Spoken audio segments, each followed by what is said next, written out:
Assalamualaikum Buya. Waalaikumsalam. Mohon bimbingannya. Saya hamba Allah dari Jember. Saya ada masalah dengan ibu saya. Saya sudah memarahin ibu saya karena ibu saya memiliki hubungan dengan laki-laki lain dan bapak saya sudah meninggal dunia. Saya sudah sebulan tidak pulang ke rumah. Apakah saya tetap berdosa karena memarahi ibu saya? Dan apakah ibadah sholat saya tidak diridhoi karena masalah tersebut, Buya? Baik. Marah Anda ada dasarnya, yaitu ingin menjadikan ibu baik. Mungkin sebetulnya bukan marah, Anda menegur keras seperti itu. Tapi sebelum ini harus kita pahami bahwa ibunda Anda adalah seorang wanita. Dan beliau masih memerlukan seorang laki-laki. Artinya biarpun Anda marahi kayak apapun, tidak menyelesaikan masalah marah Anda. Maka untuk bakti kepada ibunda yang memang punya hajat, bukan dilarang menikah. Haram seorang anak melarang ibundanya menikah lagi kalau punya hajat.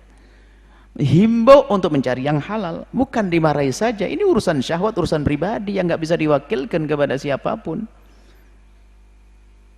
Kalau tidak melakukan haraman, nggak ada seorang anak hanya marah saja, nggak boleh.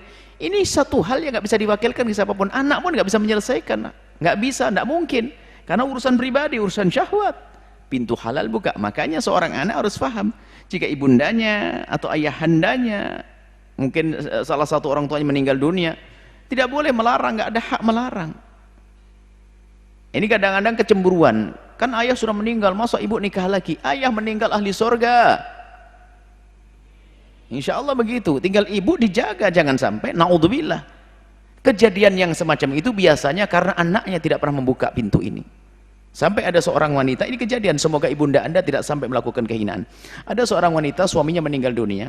Dia bertahan 5 tahun untuk tidak urusan dengan laki-laki, tidak menikah. Akhirnya di tahun kelima minta izin sama anaknya untuk menikah. Anaknya marah berat. Karena anaknya marah berat, tiba-tiba datang setelah itu, ya ini adalah tahun yang ke-7. Nangis dia habis-habisan. Kenapa? Karena anak saya tidak mengizinkan saya menikah. Saya kepleset, Bu, ya.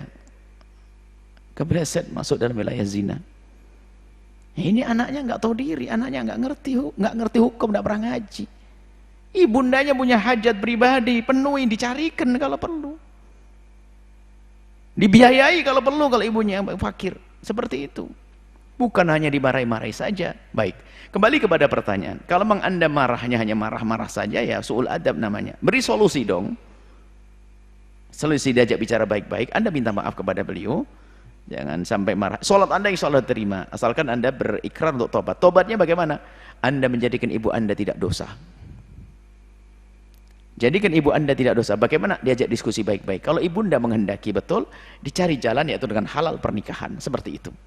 Ini yang perlu kami sampaikan kepada sebagian anak itu selalu menganggap ibunya sebagai ibu, tidak pernah menganggap ibunya adalah seorang wanita yang punya hajat khusus. Kadang seorang anak melihat bapaknya selamanya sebagai bapak, padahal bapaknya adalah seorang wanita, laki-laki normal yang dia punya hajat khusus. Ini salah. Pandang ayahmu, bagi yang ayahnya sudah menduda atau tidak punya istri, pandang ayahmu sebagai ayah dan pandang ayahmu sebagai seorang pria. Wanita ibunya yang janda, pandang ibumu sebagai seorang ibu, tapi juga harus kau pandang sebagai seorang wanita yang punya hajat pribadi yang tidak bisa diwakilkan pada siapapun kecuali dengan pernikahan. Inilah adil dalam hal hidup itu. Jangan egois. Karena apa? Itu adalah syariat. Dan itu kemuliaan, bukan sebuah kehinaan. Wanita janda menikah lagi bukan sebuah kehinaan. Duda menikah lagi bukan sebuah kehinaan. Yang hina adalah tadi melakukan keharaman, melakukan penyelewengan, hubungan dengan laki-laki dengan cara haram. Itu hina, itu hina. Pintu halal harus dibuka. Kalau pintu halal ditutup, pintu haram yang kebuka. Semoga Allah menjauhkan kita dari zina. Membuka pintu halal untuk semuanya. Mudahkan dengan yang halal, mencukupkan dengan yang halal. Wallahu a'lam bishawab.